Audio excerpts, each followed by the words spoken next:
Irmãos, então a gente vai dar continuidade aqui, terminar rapidinho, né, a carta de Filemon, e hoje nós vamos entrar, se Deus se permitir, na carta de Éfeso, tá bom?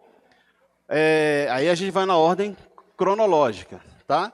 Eu só explorei o Filemon porque o Giovanni já tinha compartilhado com vocês, né, um material, um conhecimento, eu quis compartilhar também um pouquinho. Aí fechamos essa carta. Aí depois dela nós vamos ir para Éfeso, tá ok? Então, vamos fazer uma leitura, né, do versículo 10 para frente aí, só para refrescar a memória.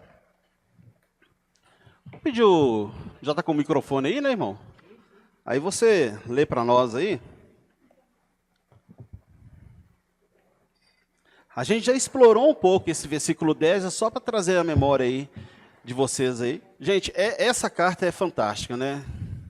Quanto mais você lê ela, você vai extrair informações, né? Você vê o finalzinho aí que Paulo estava convicto que iria sair da prisão, né? Prepara meu quarto aí, porque daqui a pouco eu vou voltar, né?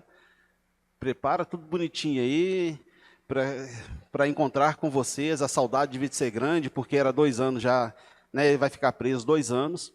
Né? Mas voltando lá atrás no versículo 10, né, quando ele diz, né, que da cela da prisão, Paulo conduziu Onésimo ao Senhor. Né? Ou seja, a lição que a gente pode tirar aqui é que nós devemos estar sempre prontos. Você não sabe qual vai ser o momento, em qual condição que Deus vai usar você. Muitas vezes nós temos a tendência de se abater mediante os problemas, mediante o sofrimento, mediante a dor. Às vezes a gente tem a tendência de se abater mediante um cansaço, ok? E muitas vezes, né, a gente vai deixar passar despercebido, né, uma grande oportunidade para você poder dar o seu testemunho, para você poder falar de Jesus com uma pessoa, ok? A gente prega, a gente fala, né, a gente anuncia Jesus Cristo por meio da palavra, por meio da nossa vida, por meio do seu testemunho, ok? Por meio da sua família, por meio das nossas ações, por meio da dor, do sofrimento, como você passa por isso, né? A tendência, o mundo, quando as pessoas que não têm Cristo, que não têm assim, uma base espiritual, uma fé que eles estão desenvolvendo, e quando vem as tempestades, essas pessoas, a tendência é cair em depressão, né? É desanimar, é buscar o suicídio. Imagina quantas pessoas, por causa dessa pandemia, buscou o suicídio. O rapaz mesmo que corta o meu cabelo, teve um ou 2 clientes deles que suicidou, por causa da pandemia. Um porque perdeu o emprego, né, e não soube lidar com aquela situação, perdeu, ia ter que sair da zona de conforto que o emprego dava a ele, e o outro, porque devido à doença, ele se tornou uma pessoa impotente. E aquilo trouxe para ele uma depressão que ele suicidou. Então, assim, como que nós, né, lidamos com isso? Ok? Paulo está falando assim, ó, da prisão. Paulo estava limitado, Paulo estava preso, Paulo estava sendo policiado, vigiado. Né? A gente tem que trazer isso, para que a gente possa dar uma ênfase maior, melhor, nos conteúdos, nas cartas. Né? Saber a situação da pessoa. Por mais que ele aparente estar tranquilo, ele estava porque Deus estava com ele, mas ele fisicamente, ele como homem, ele estava limitado. Ninguém gosta de ficar preso. Ele ficou preso durante 2 anos dentro de uma casa. Ele não podia sair. Né? Ele recebia visita, mas ele não podia sair. Então, sim, né, como homem, né, preso nesse corpo vulnerável, ele sentia.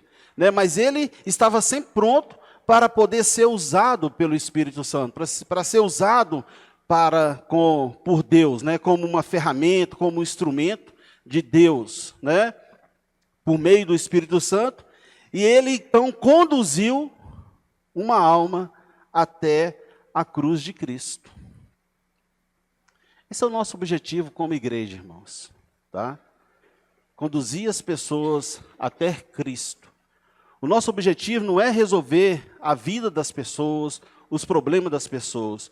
O nosso objetivo, como cristãos, como igreja, é conduzir as pessoas até Cristo. É apontar a cruz de Cristo para aquelas pessoas. E o poder de decisão vai ser dela. Nós não temos que convencer ninguém a se batizar. Nós não temos que fazer promessas para que as pessoas possam tomar suas decisões. A decisão tem que ser por livre e espontânea vontade, né? Ou seja, Paulo estava pronto e Onésimo foi conduzido. E agora? É aquilo que eu falei na primeira aula, que batizou, foi lavado pelo sangue. Esse perseverar, que vem, é o processo depois, né, do batismo, né? Perseverar, às vezes as pessoas acham que o perseverar, que ele fala lá, e perseverar na doutrina dos apóstolos, perfeito. Mas essa doutrina que a gente persevera, ela vai trabalhar na vida do Marcô, na vida do Cláudio, na minha vida, na vida de cada um de nós. E Deus sabe onde eu preciso ser mudado. Deus sabe onde eu preciso ser trabalhado, ser moldado. Deus sabe onde que eu preciso ser corrigido, admoestado, exortado. E é por isso, irmãos, que a gente precisa de estar acostumado. Quando um irmão chega e exorta você, Tatiana, não assusta. Não fica desanimada, não fica com raiva. Se a pessoa te exortou dentro da palavra do Senhor, vê aquela pessoa, aquele homem ou aquela mulher, né? Se for um homem, o mais correto, o fato da irmã ser casada, chamar o marido, Timóteo ensina isso. Marconi, faz favor, preciso de passar uma mensagem ou uma exortação, uma demonstração à tua esposa. Mas ele, como marido, ele tem que estar presente. Porque ele é o marido, ele é o esposo, ele é o cabeça, né? Então ele responde. É muito errado quando homens exortam as mulheres sem a presença do marido. E quando ela age, mas se não é casado, então chamam um evangelista, chamam um diácono, chamam um presbítero, para que você possa falar. Nunca se deve, irmãos, exortar uma mulher sozinho. Nunca se deve. Eu aprendi isso no início com o Andrade, né? E eu vejo que é muito bom, porque você vai falar com a Tatiane, mas o irmão está presente. Se tiver alguma dúvida sobre aquilo que você está falando, ele te chama, aí vocês vão conversar, e depois ele, com a esposa, na sua casa, eles vão conversar e vão resolver a situação. Mas resolver sozinho não dá certo. Se eu ver uma pessoa, eu estou aqui, e se eu ver que tem um homem conversando com a minha esposa, e pela gesticulação ele está sendo meio duro, eu vou chegar lá e falar, o que está acontecendo aqui? Fala, irmão, peraí, conversa comigo. Por que você não me chamou? Eu sou esposa, eu sou marida. Por que você está falando com a minha esposa sozinha? Ela tem alguém que representa ela aqui, que responde por ela. E isso é bíblico, né? Você não está sendo machão, não. Isso é bíblico, ok? Então, isso é importante. Então, é legal isso aqui, né? A palavra, ela trabalha em nossas vidas, em diversas áreas. Onésimo, agora, pede, né, a Filemon que o perdoasse. Então, Paulo conduziu Onésimo até a cruz, ele se converteu, batizou. Nessa carta, ele está pedindo para que Filemon o perdoasse o seu escravo fugitivo, né, que havia se tornado um cristão, e que fosse além, né, além do só perdoar, mas que o aceitasse como irmão. Paulo queria ajudar Filemon a entender sua nova relação com Onésimo. Então, como cristãos, né, devemos perdoar como fôssemos, né, como fomos perdoados, né? Eu vou perdoar o meu irmão como eu gostaria que as pessoas me perdoassem. Às vezes, né, a gente quer o perdão da pessoa, mas quando eu preciso de perdoar alguém, eu já não perdoo, eu tenho resistências, eu ajo de outra forma. Lembra uma parábola que Jesus contou de um servo que ele está devendo o rei perdoou ele, só que ele tinha pessoas que estavam devendo ele, e ele tratou mal aquelas pessoas, não perdoou a dívida. E o rei então foi lá e acertou as contas com ele. Ok? Então, ó, devemos perdoar como fomos perdoados. E como nós fomos perdoados? Cristo não mediu esforço para derramar o teu sangue por nós, né? Para liberar o perdão por nós. O verdadeiro perdão significa tratarmos aqueles a quem perdoamos de modo como gostaríamos de ser tratados. Tá bom? É isso que é importante, né? Eu estava conversando com o Ivanildo ali antes da aula. O que acontece, gente? A gente nunca pode esquecer que somos cristãos, mas você está preso ainda num corpo vulnerável. Isso é importante. Deus não olha como a gente olha, Deus não julga como a gente pensa que Ele julga, não é como a gente julga, não é assim, tá? Deus olha o seu interior, o seu coração. Então, muitas vezes, o Marconi me fez um mal. Ele me prejudicou, ele me machucou. E aí, esse irmão entende que ele errou comigo, ele vem me procurar e fala, seu Júlio, eu preciso de conversar com você, eu quero te pedir perdão em nome de Jesus. Por tudo que eu fiz, eu errei, eu fui, né, meio grosso na hora que eu falei com você, eu te julguei mal, etc. Ok, eu vou perdoar o irmão, mas é muito natural, irmãos, eu poder falar com ele assim, olha, irmão, você está perdoado, Jesus é testemunha, mas eu preciso de um tempo, eu preciso, né, de não ficar perto de você, de não conversar com você, você está perdoado, Jesus é testemunha, que você está me pedindo perdão, eu estou te perdoando, e Deus sabe no meu coração, no meu interior, eu estou te perdoando, mas eu preciso de um tempo. Por que esse tempo, irmãos? Porque o fato da gente estar preso num corpo vulnerável, você tem um subconsciente. E todas as vezes que eu vou olhar para o Marconi, vai ser um flash. E o flash que vai vir em mim, vai ser o quê? Aquele problema que eu tive com ele. Aquele problema que eu tive com ele. Eu vou ter que lutar com isso. Fala, Senhor, eu estou pensando exatamente naquele momento em que o Marconi fez isso e isso comigo, mas o Senhor é testemunha que já está perdoado. Mas eu sou fraco ainda. Eu estou preso num corpo pecaminoso. Eu estou preso numa mente que ela me lembra dessas coisas ruins ainda. E eu peço ao Senhor que o Senhor me perdoe. Agora é eu com Deus, porque Deus sabe que eu já o perdoei. Mas se eu não conversar com Deus, esse negócio vai voltar. E eu dificilmente vou voltar a restaurar a minha relação, a minha comunhão com esse irmão. Então, é uma luta. Quando você perdoa alguém que te fez mal, não pensa assim, irmãos, que aquilo vai ser apagado, né? Como algumas igrejas, né? O milagre de Manassés, né? Que o esquecimento, você vai esquecer, não é assim. Você vai ter uma luta. E isso é importante, porque isso é o quanto eu vou estar disposto a lutar para vencer essa fraqueza, para vencer essa luta. É como, irmãos, é uma luta interna. Fala assim, isso não vai me derrubar, não. Eu perdoei meu irmão. Ele está perdoado. Deus é testemunha. O que é a minha mente. E com o tempo, o que vai acontecer? Aos poucos, isso vai apagar. E você nem vai perceber. A gente precisa de acreditar que Deus, Filho, Espírito Santo, estão trabalhando. Eles estão trabalhando na sua vida, na sua alma, no seu interior. Ele tem poder, a palavra tem poder. E quando você ora, Deus atende. Mas é um processo. É um processo.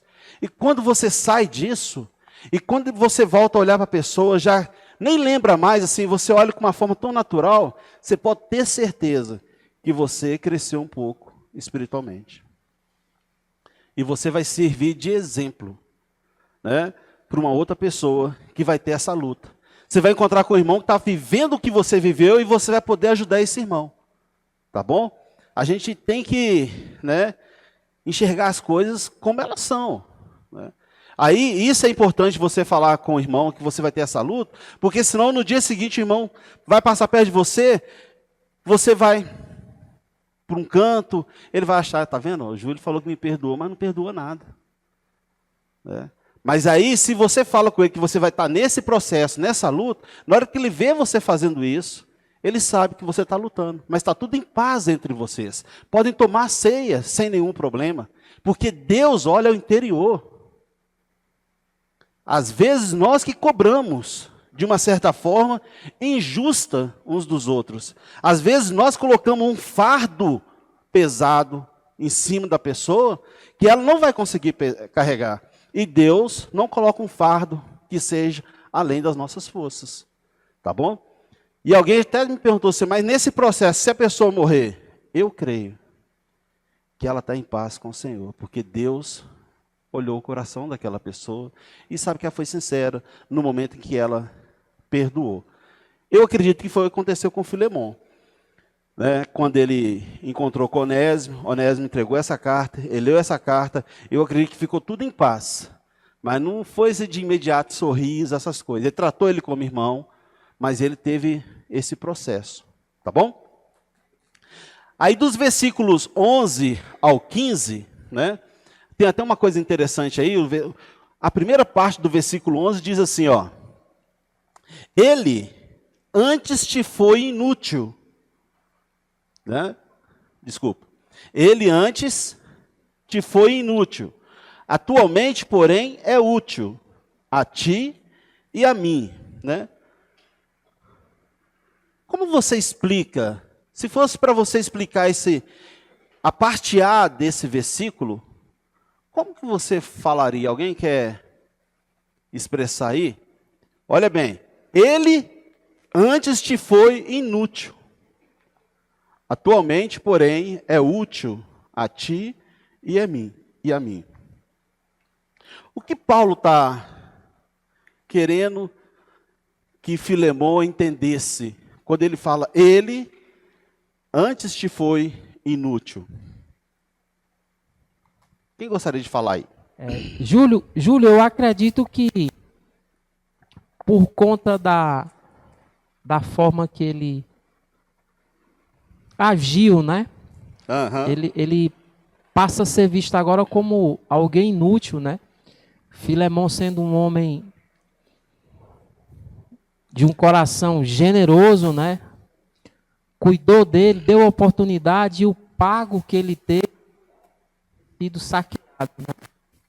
E aí eu vejo que Paulo deve estar falando nesse sentido, né? Ele antes te foi inútil, atualmente, porém, é útil a ti e a mim. Ó, a ti e a mim. Você foi perfeito na visão, olhando para esse ângulo, ele como um escravo, ok? Você foi perfeito. E ele pisou na bola, tá bom? Ok. Mas vamos pensar para um outro lado espiritual. Quando ele fala que ele era inútil, o que nos remete?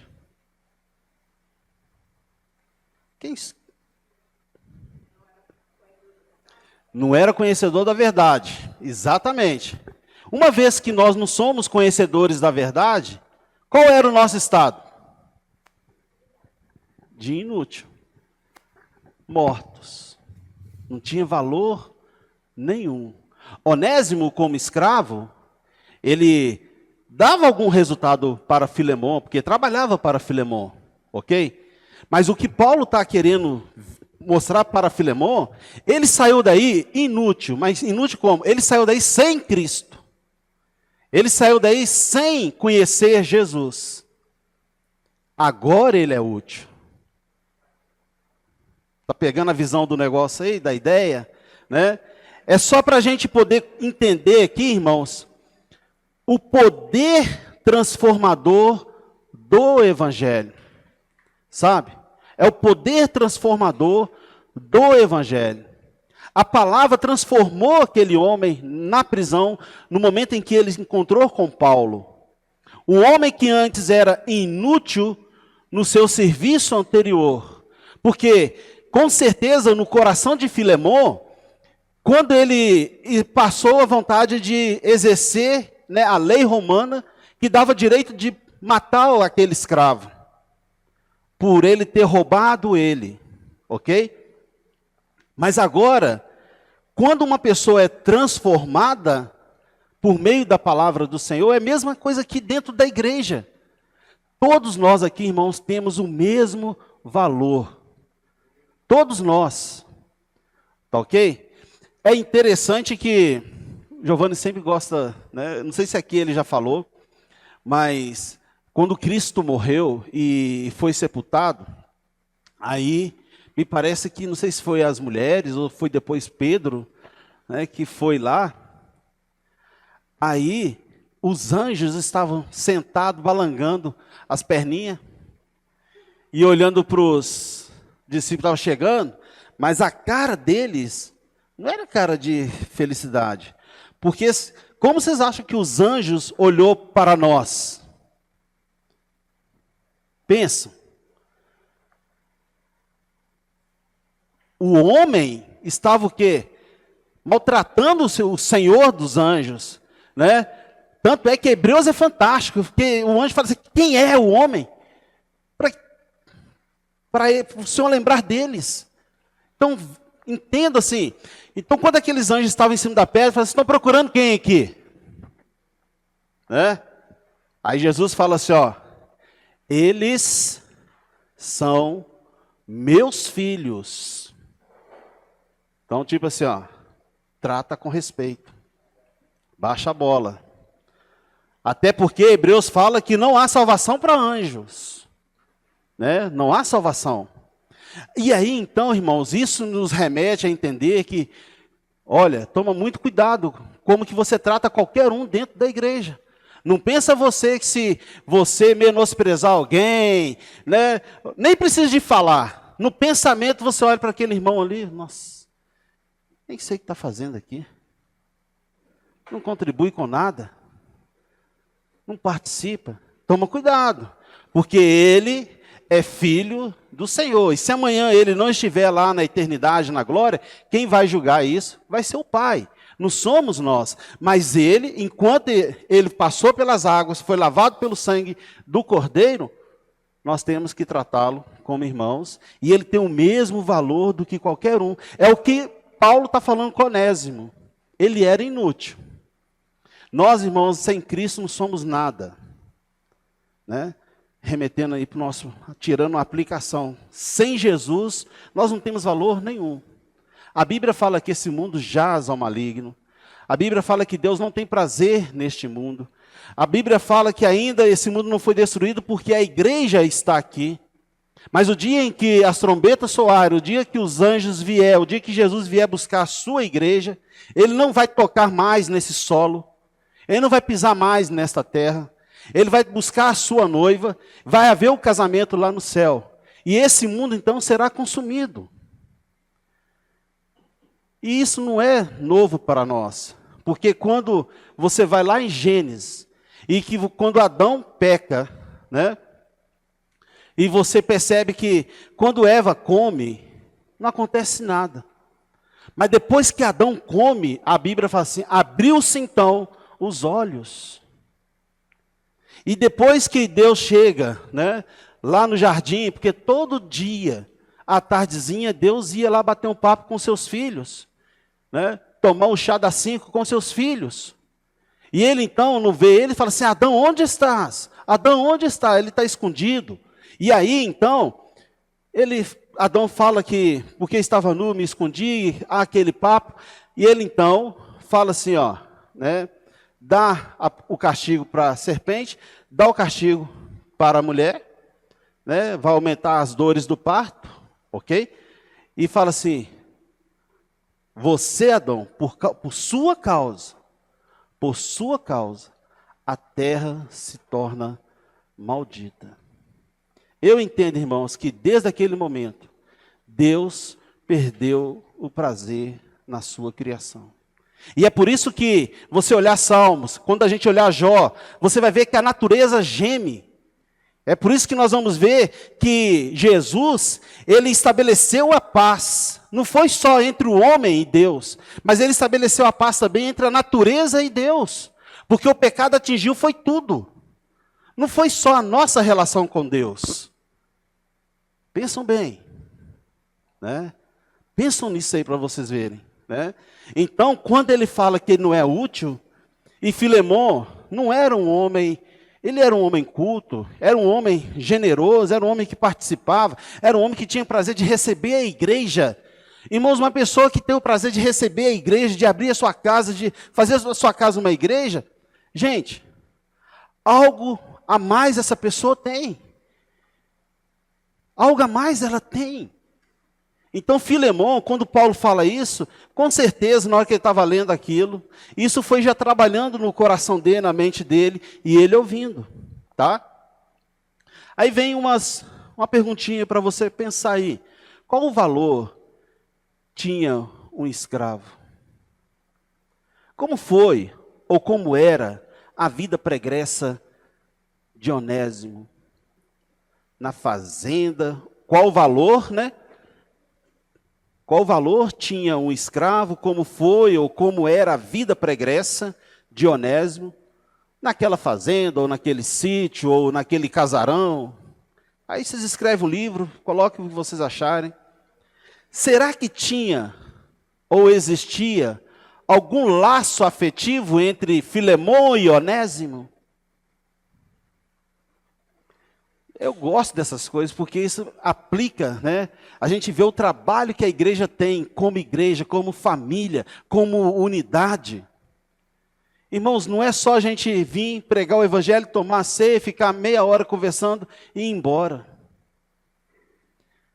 Eu entendo que Deus quer que haja laços afetivos entre nós. E isso é um trabalho que tem que se fazer. E tem pessoas que levam mais tempo. Tem pessoas que vêm de um histórico que ela foi abusada, que ela foi maltratada, que ela nunca recebeu um abraço de um pai, de uma mãe, que ela sempre foi tratada, né, sempre afastada, excluída, que sofreu bullying, né, uma série de coisas. E aí, quando essa pessoa chega na igreja, ela tem dificuldade de estender a mão para te cumprimentar. E aí, a pessoa tem essa dificuldade, ela não te cumprimenta. Aí a gente, né, não pensa com amor, não pede a orientação do Espírito Santo. Aí quando a pessoa, né, ela retrai, você pensa assim, olha lá, Gisélia, fui cumprimentar ela, até me deu as costas. Aí começa o mexeriqueiro, né? Aí chega, começa a falar com Paloma, aí Paloma começa a falar com a Tatiane fala com o Marcone, aí o Marcone vai e fala com o Cláudio, depois junta com o Giovanni, com os presbíteros. Irmão, nós temos que resolver o problema aí. Aquela irmã tem que ser exortada, tem que ser excomungada, tem que ser exorcizada, porque o irmão foi lá cumprimentar. Você aumenta uma história. Aí o presbítero fala assim, cala a boca. Né? Senhor, perdoe essa língua. Perdoe, porque eles não sabem o que está falando. Vão interceder por ele. Por quê? Porque o presbítero sabe, irmão, vem cá. Aquela irmã é assim. Você sabe o histórico dela? Você sabe o passado dela? Você sabe como que ela foi tratada? Como foi a vida pregressa dela? Você sabe que ela nunca recebeu um abraço dos pais? Nossa, irmão, não sabia. Pois é. Então, por isso que Tiago fala, aquele que consegue dominar a língua é um perfeito varão. Aí vocês estão pegando a ideia, por que a Bíblia fala que vai haver um juízo para nós, irmãos? Que vai haver um julgamento para nós? Que você vai estar diante do seu pai, né? Vai ter, eu sempre gosto de visualizar assim, é um corredor com várias portinhas. Várias portinhas. E aí você está passando, o Cláudio passou daquela ali. Aí eu estou atrás dele, na hora que eu vou passar, faz favor, entra aqui. Aí o Cláudio, irmão, que Deus te abençoe. Vem cá. Você estava lendo, você ensinava no meu nome. Você pregava no meu nome, você evangelizava no meu nome. Me explique isso aqui. E aí? Está vendo? Eu estava falando com o Ivanildo. Ontem eu fiquei muito triste, porque infelizmente tem muitos cristãos que estão se deixando se levar carnalmente por causa desse momento que esse país está passando, né, de política. E o quanto que isso tem, irmãos, trazido discurso de ódio dentro da igreja.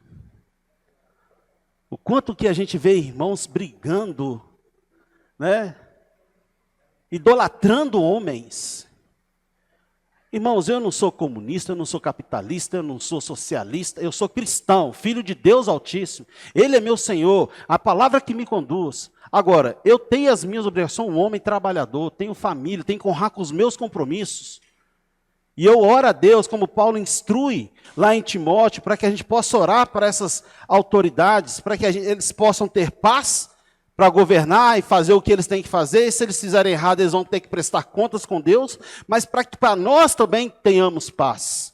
Era assim que Paulo, nas cartas pastorais, a gente vai ver isso, que Timóteo vai instruir as igrejas dessa forma. Mas o que a gente tem visto, né?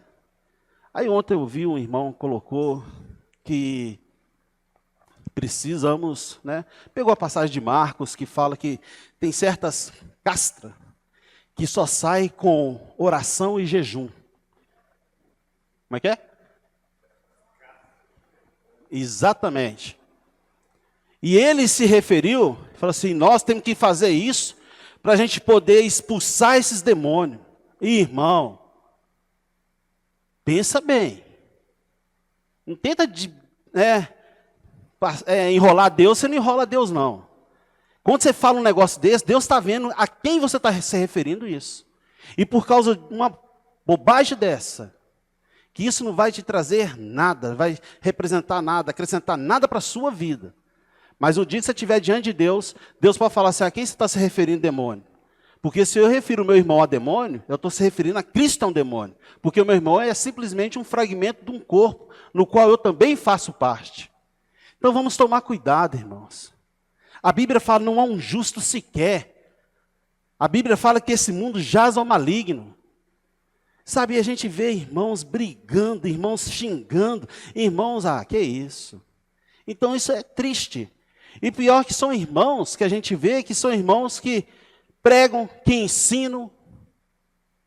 Aí amanhã está ali tomando a ceia. E ele nem lembra que ele chamou Jesus de demônio. Tomar cuidado. A gente esquece. Mas tudo fica registrado no livro da vida. E Deus é justo, irmãos. Deus é justo. Igreja, eu sempre, lá no meu trabalho, eu converso com muita gente. Converso com bastante pessoas. E elas vão lá me pedir conselhos, orientação, qual é a minha visão. E eu sempre gosto de usar o texto. Quando os fariseus chegaram perto de Pedro e perguntou assim, o seu mestre paga imposto? Aí Pedro falou que paga. Aí quando Pedro entra para dentro da casa, da sala onde Jesus estava, Jesus falou assim, Pedro, o que você disse para eles? O Senhor me perguntou se nós éramos, acho que a gente honrava com os nossos compromissos, de pagar os impostos. Eu falei que nós pagamos. O que Jesus falou com ele? Vai lá, pesca um peixe, e desse peixe ele tirou o quê? 2 moedas e mandou ele levar. E eu também gosto quando eles foram questionar Jesus, se é lícito pagar, dar tributos. Aí ele pega a moeda e pergunta, de quem é essa esfinge? César. Dai a César o que é de César e dai a Deus o que é de Deus. Então, se a gente vê pessoas estão se misturando as coisas, e isso se tem que se tomar muito cuidado, isso é um alerta, porque Deus é amoroso, mas Deus é justo, irmãos. Né? Nossa terra, irmãos, não é desse mundo. Não é desse mundo. Se nós estamos aqui, ó, é porque Deus tem nos sustentado, que Jesus tem nos sustentado, Jesus é que tem nos conduzido, é Jesus que não deixa faltar o seu alimento. Nós não somos dependentes de homens, não. Né? É Jesus, nós temos que fazer a nossa parte. E muitas vezes nós somos injustiçados, é por isso que fala que a igreja vai ser juiz. Sabe? Porque como a gente trata essa situação, então a gente tem que orar, orem, né?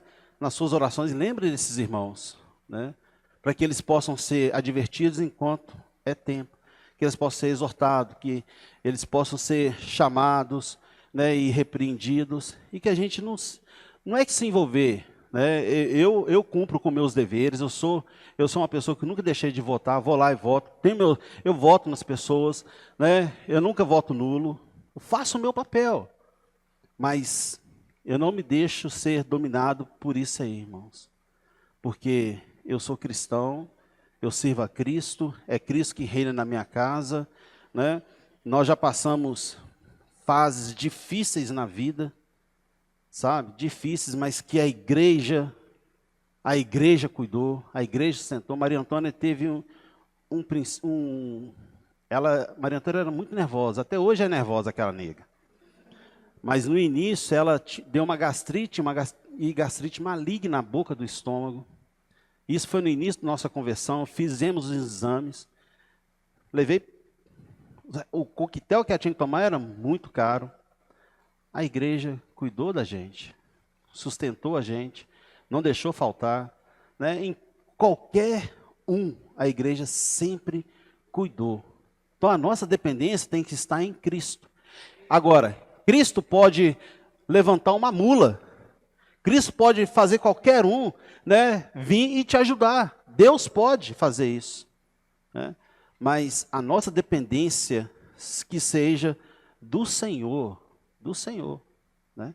Teve uma vez que nós estávamos numa fase muito difícil mesmo. Eu estava na casa de um irmão, fui lá fazer uma visita, tratar algumas questões com ele. Ele falou assim: ô Júlio, agora está na hora de almoçar, vamos almoçar. Eu falei assim: não, irmão, não posso almoçar. Por quê? Você vai fazer essa desfeita? A Bíblia fala que a gente deve comer de tudo que o anfitrião põe na casa. Eu falei: é verdade, irmão, e vontade tem, viu? Mas essa comida que eu vou comer, meus meninos, minha mulher não vai comer. Então eu não posso comer. E fui embora. Irmão, depois de 2 horas, esse irmão chegou com um carro cheio de alimento lá em casa. Né? Eu até falo que ele é meu anjo. Então, assim, a igreja, a gente tem que confiar na igreja. Não deposita as suas esperanças em homem. Paulo fala, se a nossa esperança se limitar neste mundo, nós somos dos homens mais infelizes. Tá ok? Só quis compartilhar isso para vocês me ajudar nas orações aí. Coloque diante de Deus, pede a Deus por esses irmãos, por essas irmãs, para que eles possam se cuidar. Tá bom? Mas essa questão do laço afetivo, isso é importante, né? Ao encontrar Paulo, ouvir a mensagem de salvação e ser batizado, pela graça de Deus, né? Tornar um homem o quê? Útil. O cristianismo te torna útil, a palavra te torna útil. Né? Você foi colocado, inserido num corpo, e você tem uma grande utilidade, uma grande importância. Me fala qual um dos órgãos que não tem importância no seu corpo, Cláudio? As amígdalas, que eles falam que tiram, né? Arranca aquele trem lá, mas que negócio, se Deus fez é porque tem uma importância. Né? A unha, né? Está aqui porque tem, para dar um acabamento, para dar uma resistência, uma proteção. Não é? Aí, ó, né? Você é útil. Quando você encontrar com qualquer irmão da igreja, fala assim: irmão, você é útil, sabia que você tem uma grande utilidade para o Senhor? Né? Faz aquilo que nós falamos sobre o monte, né? Você vê, pensa nos irmãos que ficam mais quietinhos, chega perto dele domingo e fala assim: irmão, Sabia que você tem uma grande utilidade para o Senhor? Não, irmão, tem. Ah, não, eu não prego, eu não dou aula, eu não sou evangelista, eu não sou pregador, eu não sou aquelas irmãs ali que trabalham, né? A Rosilane, ela tem aquele trabalho maravilhoso de ficar divulgação, divulgação. Eu não consigo, irmão. Fala com Deus. Você é útil. Você foi lavado pelo sangue do Cordeiro. Poxa, a pessoa vai sair daqui e fala, puxa vida, né? Ô Senhor, obrigado. Eu já estava pensando se eu, né, que eu não era visto nessa congregação. E a irmã ou o irmão falou comigo que eu sou útil, que eu sou uma menina dos olhos do Senhor, que o Senhor vê, que o Senhor me enxerga, que o Senhor me abraça. É assim que a gente tem que levar o cristianismo, irmãos, né?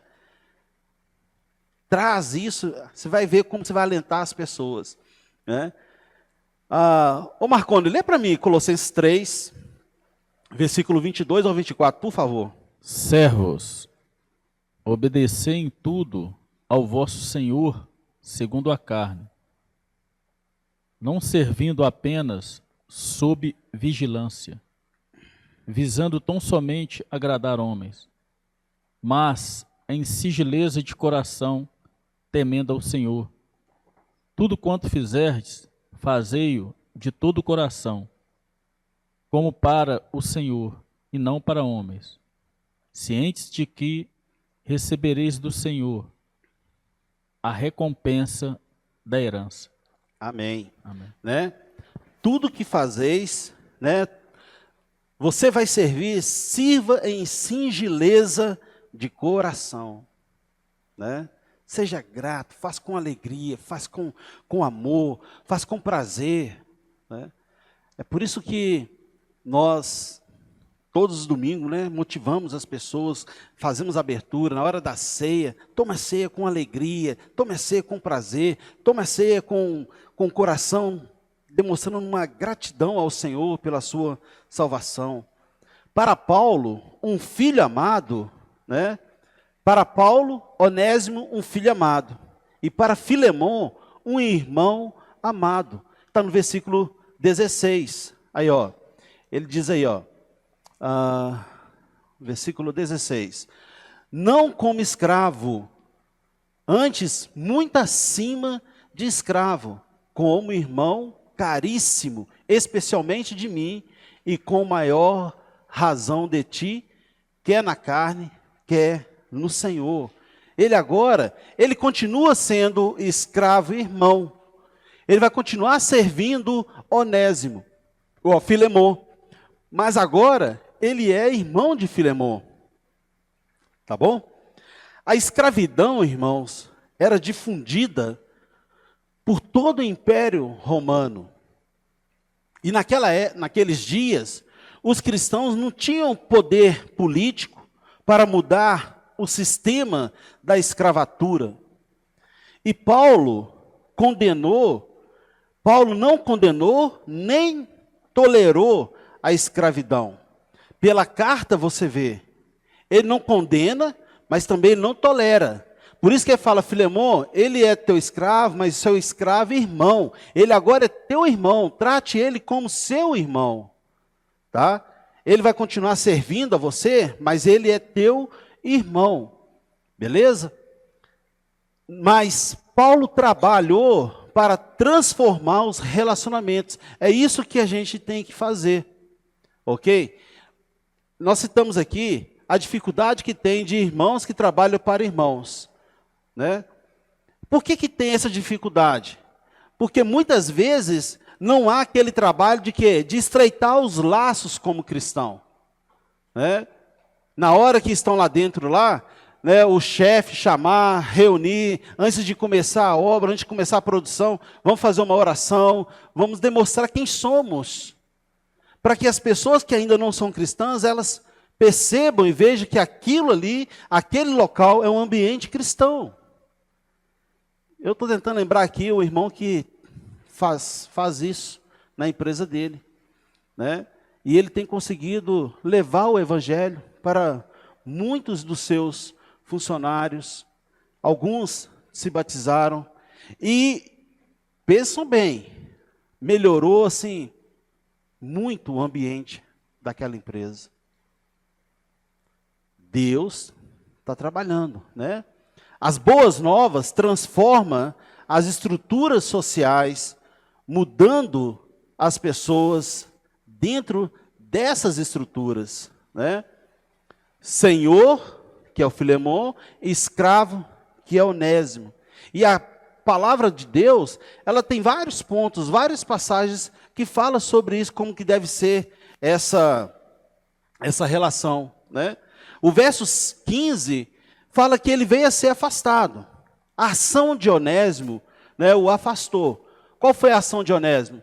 De ter, provavelmente, segundo alguns estudiosos, ter lançado mão dos bens de Filemon. O afastou do seu senhor.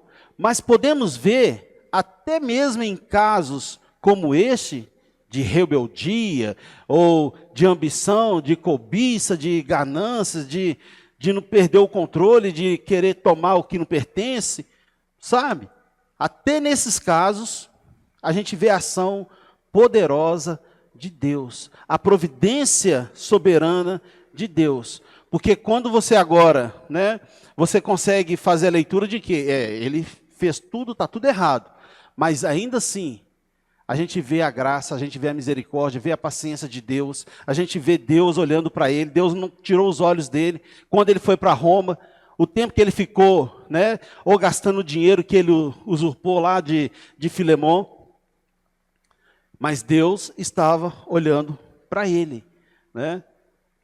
Porque olha bem, olha o que está escrito lá em Romanos, capítulo 8, o versículo 28.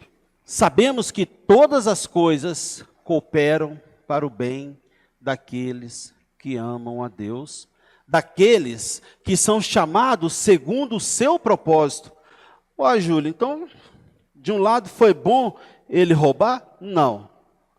Foi bom ele ter usurpado? Não, de forma alguma. Deus não contempla, Deus não tem prazer no pecado. Deus abomina o pecado, Deus ama o pecador. Mas o pecado, Deus abomina. Mas todas as coisas cooperam. É aí, irmãos, que a gente vê que a gente tem que aprender, né, com a postura de Deus. Né? Aquele homem roubou, fugiu, mas Deus ainda o resgatou. Como que nós, como igreja, como cristãos, como membros de um corpo, a família do Senhor é uma família grande, né? Quando você vê um irmão que, seja qual for o seu pecado, seja qual for o ato dele, o que ele cometeu, como que é a sua postura com ele? Você lembra dele nas suas orações? Você pede a Deus por ele? Ou você o vê como uma pessoa excluída do corpo? Tem gente que acha que ele está excluído do corpo. Ele está fora da comunhão. Né? Tanto é que a Bíblia vai ensinar, nas cartas pastorais, vamos supor que o irmão pecou, Evanildo pecou, mas o Evanildo não reconciliou com a igreja, com os irmãos, né? Aí um belo dia você está passando na rua, né, já na hora do almoço, né? Aí você encontra o Evanildo, vindo de lá, e você aqui. O que você faz? Você começa a dar olhar para o tempo, vai chover. Aí você atravessa e vai lá para o outro lado da rua, só para não passar de frente a ele. Ah, mas isso tem que fazer, está em pecado, é? A Bíblia fala que você não tem que ter comunhão. Olha, não é assim. Vai, continua o seu trajeto. Aí se ele parar e falar assim, oi Júlio, fala assim, oi irmão, tudo bem? Vai, tô jóia, bom te ver, irmão. Nossa, saudade de você e tal. Falei, pois é, eu também estou com saudade de você, irmão.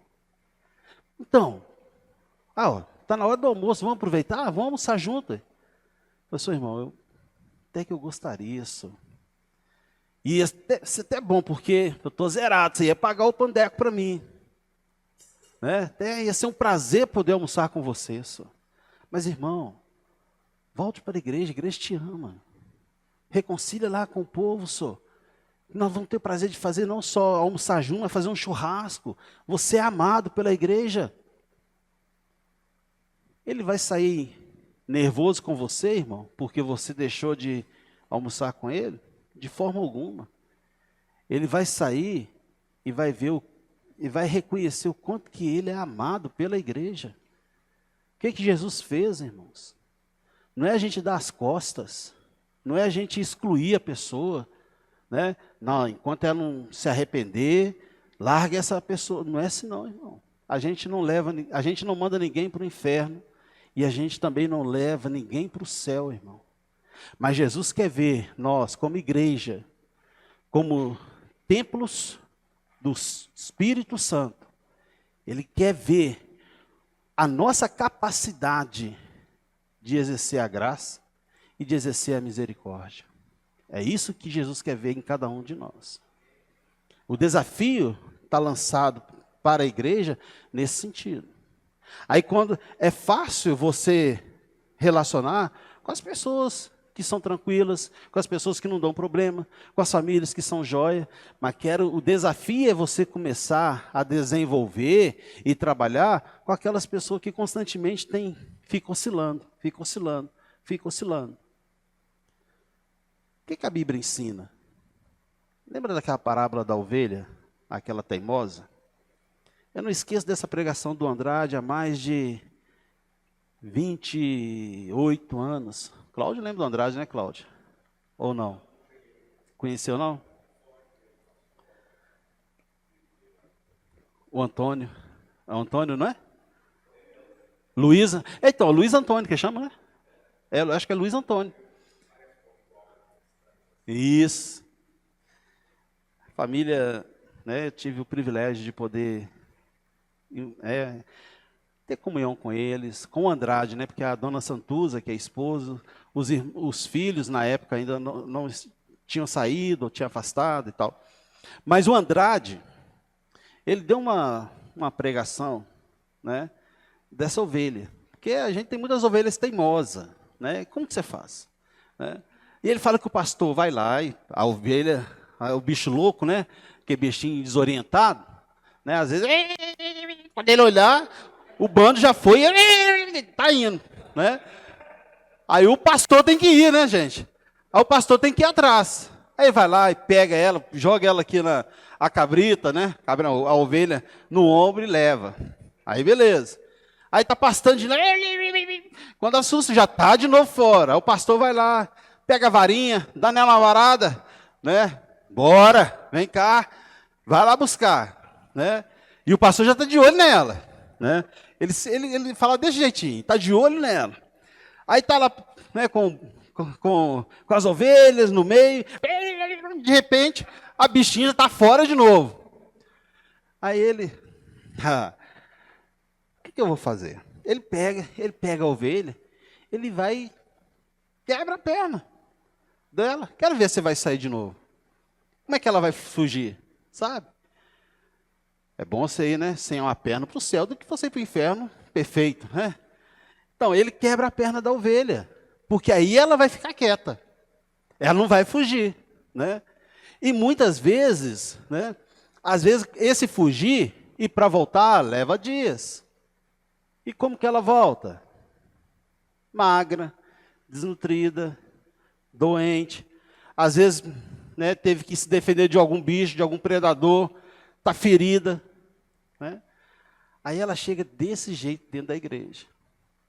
Aí tem os irmãos, né, que Deus fala que nós devemos perdoar, né, assim como fomos perdoados, amar assim como nós somos amados, exercer graça como foi exercida em nós, né, amar como Jesus nos amou, exercer misericórdia. Aí você vê aquela ovelha toda desnutrida, doente. Você é capaz de chegar lá e de abraçar, né, de dar um pão, tomar um café, oferecer um pão, né? Por quê? Porque no seu subconsciente, no seu pensamento, isso aí não presta não. Isso é um vai e volta, é um vai e volta. Hoje está aqui na igreja, amanhã está fora. Fica aqui 2 meses, depois some. Nós temos que tomar cuidado com esse senso de justiça nosso, irmãos. Tem que tomar muito cuidado, que não é assim. Se você está querendo julgar alguém, conversa. Conversa com os irmãos, fala, irmão, eu tenho esse problema, eu tenho essa coisa de colocar os meus achômetros, né? Eu acho, eu penso assim, eu acho assim, eu sou assim, não vai mudar. Vai mudar, irmão. Muda. Não vou exorcizar esse demônio aí, porque tem que mudar. Porque não é assim, né? A ninguém julgueis. A ninguém julgueis. Entendeu? Então, assim, então é isso que Paulo, né, está falando, que naquele texto lá de Romanos 8, né, todas as coisas cooperam. O erro dele, ele vai pagar pelo erro, mas aquela situação propôs o quê? Um encontro, né, com Paulo, né? Não há limites, irmãos, para o agir de Deus. Não há limites para o agir de Deus. E o poder transformador desenvolveu, né, devolveu para Filemon um escravo muito melhor. Muito melhor. Pode ter certeza, né? O poder da palavra em nossas vidas nos torna pessoas melhores. Melhores, né? Onésimo não deixa de ser escravo, mas será tratado agora como irmão, que foi um pedido de Paulo, no versículo 16. Não como escravo, antes muito acima de escravo, como irmão caríssimo. Por que caríssimo? Foi o sacrifício de Paulo? Foi porque Paulo estava na prisão? Foi o tempo que Paulo perdeu com ele? Né? Às vezes tem irmãos que falam assim, quanto tempo está na igreja? Irmão, eu estou 10, 15 anos. Quantas pessoas você já trouxe para a igreja? Eu já batizei 20 pessoas. Eu tive um professor assim no instituto, tá? O irmão, ele se ensorbecia. Ele falou isso comigo. Eu falei, então as ovelhas é sua, né? Você quem trouxe, né? Não foi Jesus quem trouxe não, né? Foi você, né? Todas, irmãos, não estão mais na igreja. E esse irmão também não está mais na igreja, né? Desviou da fé, está em outro segmento. Mas, quando Paulo fala caríssimo, né? É claro que a palavra de Deus fala assim, que Deus não fica, Ele não esquece da sua labuta, do seu trabalho, do seu esforço, do seu sacrifício. Deus não esquece, né? Por isso que nós vamos ser vasos de honra para Deus, e vasos transbordando a glória de Deus, né? Vai ter vasos pequenos, vasos grandes, tem uns que vão ser maiores do que o outro, mas ninguém vai ver essa diferença, porque todos vão estar transbordando da glória de Deus. Mas, quando ele fala de irmão caríssimo, caríssimo está se fazendo uma menção ao sangue de Jesus Cristo, né? Então, quando alguém maltratar você, não bate boca não, fala, seu irmão, só quero que você lembre de uma coisa. Eu custei muito caro para Deus. Pense nisso aí. Eu custei muito caro. A pessoa vai sair, vai começar a meditar naquilo ali. O que o Brian falou comigo? Ele custou caro. Aí vai conversar com o Marconi. Falei, seu Marconi, Brian falou isso, irmão. E o que você fez?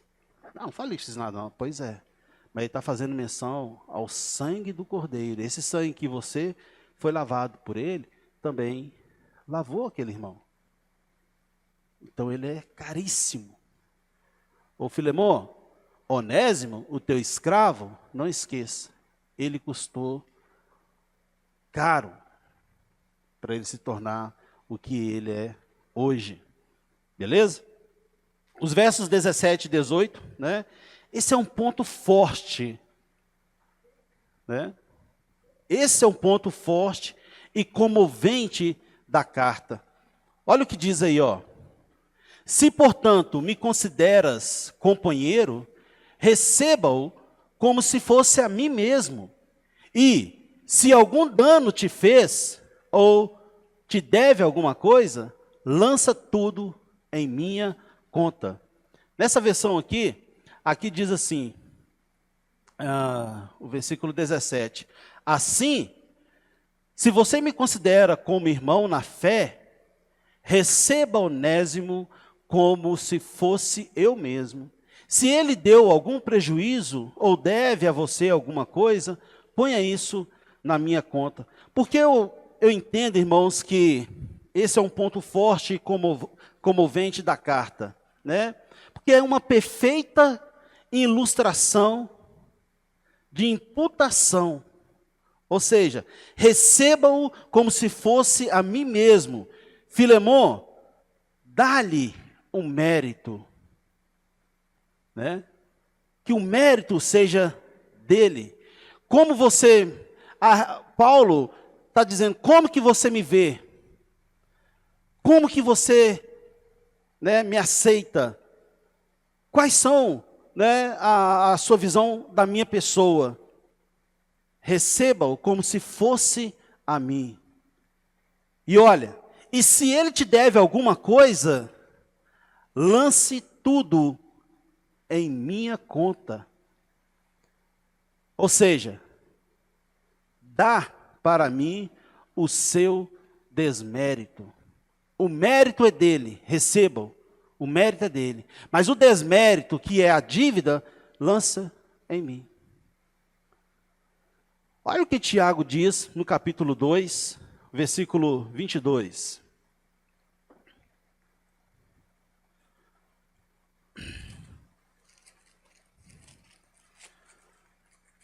Pediu o Brian? Não, deixa eu, a voz feminina aqui, né? Até agora nenhuma mulher, nenhuma das meninas, das irmãs leu. Quem eu vou pedir para ler? Roselaine. Tiago, capítulo 2, versículo 23.